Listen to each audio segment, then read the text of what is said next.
നമസ്കാരം. Deep work P S സിയിലേക്ക് എല്ലാവർക്കും സ്വാഗതം. LDC എക്സാമിന് വേണ്ടിയിട്ടുള്ള സാധ്യതാ ചോദ്യങ്ങളും അതിൻ്റെ അനുബന്ധ വിവരങ്ങളുമാണ്. അപ്പോൾ ഇതിൽ നമ്മൾ കുറച്ച് ചോദ്യങ്ങളും അതിനോട് റിലേറ്റ് ചെയ്തിട്ടുള്ള കാര്യങ്ങളുമാണ് ഡിസ്കസ് ചെയ്യുന്നത്. അപ്പോൾ നമുക്ക് ചോദ്യങ്ങളിലേക്ക് കടക്കാം. ഇംഗ്ലീഷ് സാഹിത്യത്തിനുള്ളിലേക്കുള്ള വിവർത്തനത്തെ പ്രോത്സാഹിപ്പിക്കുന്നതിന് പെൻ അമേരിക്ക നൽകുന്ന സാഹിത്യ ഗ്രാൻഡ് ലഭിച്ച മലയാളി. ഉത്തരം എ. വൃന്ദാവർമ്മ. പ്രശസ്ത നാടക നടൻ ഓച്ചിറ വേലുക്കുട്ടിയുടെ ജീവിതം ആസ്പദമാക്കിയുള്ള അലിംഗം എന്ന നോവലിൻ്റെ തർജ്ജമയ്ക്കാണ് വൃന്ദാവർമ്മയ്ക്ക് ഗ്രാൻഡ് ലഭിച്ചത്. ഓച്ചിറ വേലുക്കുട്ടിയുടെ ജീവിതം ആസ്പദമാക്കി എസ്. ഗിരീഷ് കുമാർ രചിച്ച നോവലാണ് അലിംഗം. 4000 അമേരിക്കൻ ഡോളറാണ് ഗ്രാൻഡ്. 2004 പെൻ അമേരിക്ക ഗ്രാൻഡ് ആരംഭിച്ചത്. അപ്പം പെൻ അമേരിക്ക നൽകുന്ന സാഹിത്യ ഗ്രാൻഡ് ഇത്തവണ ലഭിച്ചിരിക്കുന്നത് എ. വൃന്ദാവർമ്മയ്ക്കാണ്. അടുത്തത്, ഏറ്റവും കൂടുതൽ പേർക്ക് ഭാരതരത്ന പുരസ്കാരം നൽകിയ വർഷം ഏത്? ഉത്തരം 2024. 5 പേർക്കാണ് 2024 ഭാരതരത്ന നൽകിയത്. ഇതിൽ 4 പേർക്ക് മരണാനന്തര ബഹുമതിയായിട്ടാണ് പുരസ്കാരം ലഭിച്ചിരിക്കുന്നത്.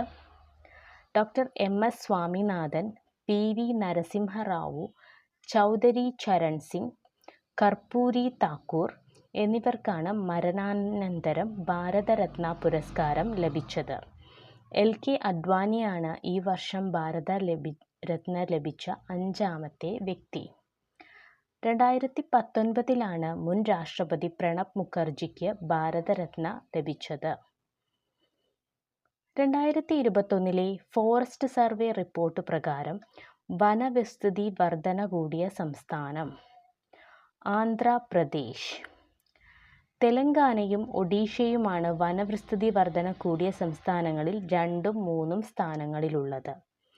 2021 ഫോറസ്റ്റ് സർവേ റിപ്പോർട്ട് പ്രകാരം ശതമാനാടിസ്ഥാനത്തിൽ ഏറ്റവും കൂടുതൽ വനമുള്ള ആദ്യത്തെ 3 സംസ്ഥാനങ്ങളാണ് മിസോറം, അരുണാചൽ പ്രദേശ്, മേഘാലയ എന്നിവ. ഇന്ത്യയിൽ 4992 കിലോമീറ്ററാണ് കണ്ടൽക്കാടുകൾ.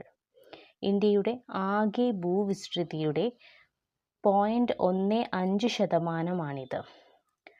17 ചതുരശ്ര കിലോമീറ്ററാണ് ഇന്ത്യയിൽ കണ്ടൽക്കാടുകളുടെ വർധന.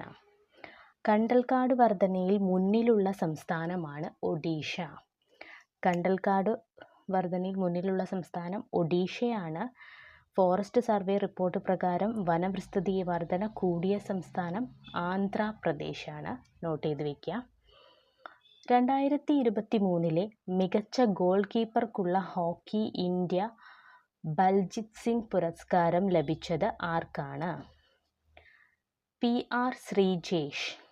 2023 മികച്ച താരത്തിനുള്ള ഇന്ത്യൻ ഹോക്കി പുരസ്കാരം ലഭിച്ചത് ഹർദിക് സിംഗിനാണ്. 2023 മികച്ച വനിതാ താരത്തിനുള്ള ഇന്ത്യൻ ഹോക്കി പുരസ്കാരം ലഭിച്ചത് സലിമ ടിറ്റോ. ഇന്ത്യയുടെ നിലവിലെ hockey team captain Harmanpreet Singh. Hockey India major Dhyan Chand life time achievement award ലഭിച്ചത് അശോക് കുമാർ. രാജ്യാന്തര ഹോക്കി ഫെഡറേഷൻ്റെ അത്ലറ്റിക്സ് കമ്മിറ്റി അധ്യക്ഷനായി തിരഞ്ഞെടുക്കപ്പെട്ട ഇന്ത്യൻ ഹോക്കി താരമാണ് PR ശ്രീജേഷ്. 2024 ഒളിമ്പിക്സ് വേദി ഏതാണ്? പാരീസ്. തുല്യ എണ്ണം സ്ത്രീകളും പുരുഷന്മാരും പങ്കെടുക്കുന്നു എന്ന പ്രത്യേകതയാണ് ഇത്തവണത്തെ ഒളിമ്പിക്സിനുള്ളത്. പാരീസിലാണ് 2024 ഒളിമ്പിക്സ്. 2024 നടന്ന AFC ഏഷ്യൻ കപ്പ് ഫുട്ബോൾ ടൂർണമെൻറ്റിൻ്റെ വേദി ഖത്തറാണ്. 2024 ലോക ചെസ് ചാമ്പ്യൻഷിപ്പ് വേദി ടൊറൻറ്റോ, കാനഡ. 2024 ചെസ് ഒളിമ്പ്യാഡ് വേദി ബുഡാപെസ്റ്റ്, ഹംഗറി. 2024 ICC പുരുഷ 2020 ലോകകപ്പ് വേദി വെസ്റ്റ് ഇൻഡീസ്, US. ഇത് വളരെയധികം സാധ്യതയുള്ളൊരു ചോദ്യമാണ്. 2024 ആതിഥേയത്വം വഹിക്കുന്ന പല സ്പോർട്സുകളുടെ രാജ്യങ്ങൾ ഏതൊക്കെയാണെന്ന് സ്റ്റേറ്റ്മെൻറ്റ് രൂപത്തിലും റിലേറ്റഡ് ഫാക്ട്സ് ആയിട്ടും നമുക്ക് ചോദിക്കാം. 2023 UGC നിർദ്ദേശപ്രകാരം ഓംബുഡ്സ്മാനെ നിയമിക്കുന്ന കേരളത്തിലെ ആദ്യ സർവകലാശാല.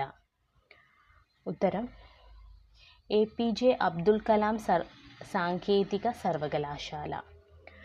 APJ അബ്ദുൽ കലാം സാങ്കേതിക സർവകലാശാലയുടെ ഓംബുഡ്സ്മാനായി നിയമിതനായത് ഡോക്ടർ ധർമ്മരാജ് അഡാട്ട്. രക്തദാനത്തിന് അവധി അനുവദിച്ച കേരളത്തിലെ ആദ്യത്തെ സർവകലാശാലയാണ് കേരള സർവകലാശാല. രാജ്യത്തെ ആദ്യ സമ്പൂർണ്ണ ഹരിതോർജ്ജ സർവകലാശാല കേരള കാർഷിക സർവകലാശാല. വിദ്യാർത്ഥിനികൾക്ക് ആർത്തവ അവധി നൽകാൻ തീരുമാനിച്ച കേരളത്തിലെ ആദ്യ സർവകലാശാലയാണ് കുസാറ്റ്.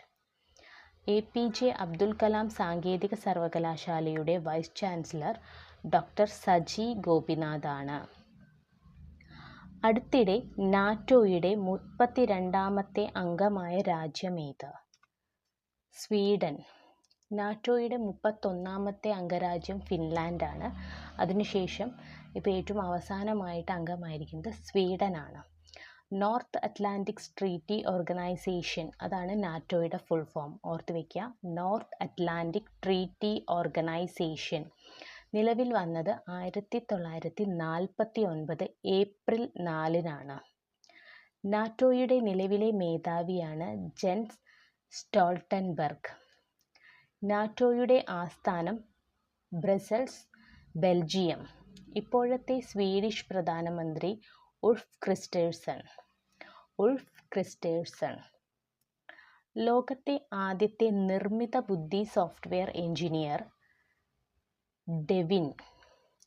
ഡെവിൻ വികസിപ്പിച്ചത് US കമ്പനിയായ കോഗ്നിഷസ് ആണ്. ഡെവിൻ്റെ ഓപ്പൺ സോഴ്സ് ഇന്ത്യൻ പതിപ്പായ സോഫ്റ്റ്വെയർ എഞ്ചിനീയർ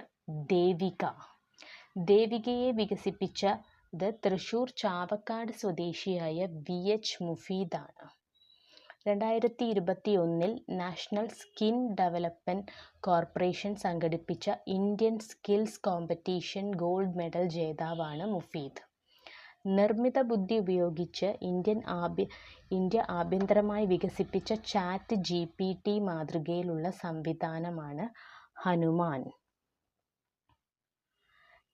2024 ഏപ്രിലിൽ ഫോബ്സ് മാസിക പുറത്തുവിട്ട റിപ്പോർട്ട് പ്രകാരം ഏഷ്യയിലെ ഏറ്റവും വലിയ സമ്പന്നൻ മുകേഷ് അംബാനി. ഇന്ത്യയിലെ ഏറ്റവും ധനികയായ സ്ത്രീ സാവിത്രി ജിൻഡൻ. ചരിത്രത്തിൽ ആദ്യമായി ഫോബ്സ് ആഗോള സമ്പന്ന പട്ടികയിൽ ഇടം പിടിച്ച മലയാളി വനിത സാറ ജോർജ് മുത്തൂറ്റ്. ഫോബ്സ് മാസിക റിപ്പോർട്ട് പ്രകാരം അതിസമ്പന്നരുടെ പട്ടികയിൽ 14 മലയാളികളാണ് ഇടം പിടിച്ചത്. ഇതിൽ 1-ാം സ്ഥാനം MA യൂസഫലിയാണ്. ഫോബ്സ് പട്ടികയിൽ ആഗോളതലത്തിൽ 1-ാം സ്ഥാനം ലൂയിസ് വിറ്റൺ. LVMH ഉടമ Bernard Arnault. Elon Musk, Jeff Bezos എന്നിവരാണ് 2ഉം 3ഉം സ്ഥാനങ്ങളിൽ ഇടം നേടിയിരിക്കുന്നത്. അപ്പോൾ ഇത്രയും ക്വസ്റ്റ്യൻസും അതിൻ്റെ റിലേറ്റഡ് ഫാക്ട്സും നമ്മൾ പഠിക്കുക. ഇതുപോലെ തന്നെ നമ്മൾ ഏത് ചോദ്യം പഠിക്കുമ്പോഴും വർക്കൗട്ട് ചെയ്യുമ്പോഴും മോക്ക് ടെസ്റ്റ് ചെയ്യുമ്പോഴും അതിനോടനുബന്ധമായിട്ടുള്ള കാര്യങ്ങളും കൂടി പഠിച്ചു കഴിഞ്ഞാൽ നമ്മുടെ റിവിഷൻ വളരെ പെട്ടെന്ന് തന്നെ നടന്നു കിട്ടുന്നതാണ്. അപ്പോൾ എല്ലാവരും ഇത് പഠിക്കുക. Thank you.